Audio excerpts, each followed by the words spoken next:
My wife kids me and says that I won't walk out to the mailbox and get the paper, but that if you put a geocache, 10 miles up in the woods, that I'll walk up and get it. So at first I started like everyone else did, and just putting out traditional ammo cans or a Tupperware that you can buy from geocaching.com.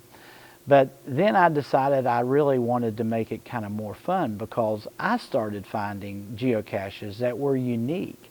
And when you find a geocache that's unique, then you kind of say, boy, I wonder if I could put out one like that. So I thought, what would really make a really unique geocache if I could put a geocache where there's a ton of people around, but they don't have any idea it's a geocache. And I thought, why don't I start building birdhouses?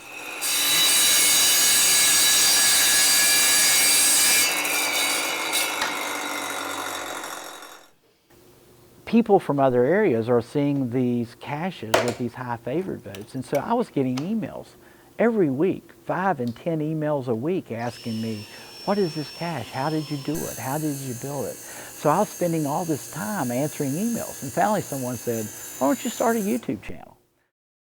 Hello, this is West Virginia Tim. I build creative geocaches. The purpose of my channel is for really one reason: to give you great ideas of how you can build a geocache. I'm not a YouTube guy. I mean, I'm an old retired guy, nothing entertaining about me. So I started making YouTube videos on how to make my geocaches.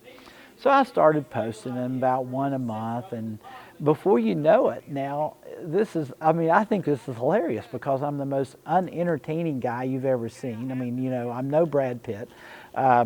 You now have nearly 250,000 views, and I have geocaches that have been copied in over 20 countries.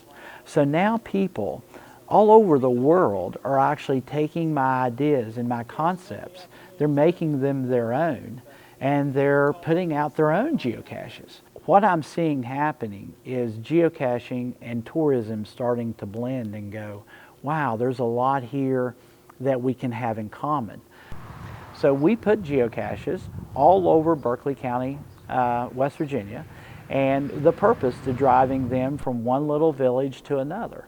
And so it allows geocachers to be able to explore our county as they're finding these geocaches.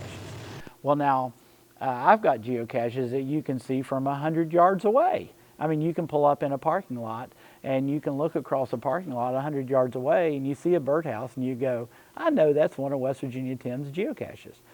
But after you found it, now what do you got to do to sign that log?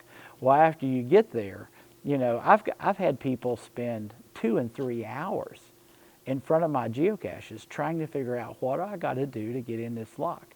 I don't know where I come up with these ideas. I just wake up in the middle of the night and I go, oh, that's a great idea. Or if I see one of my grandson's toys, like the Etch-a-Sketch or the Energy Stitch. So ideas come from everywhere. But what I try to do is make my caches different and unique.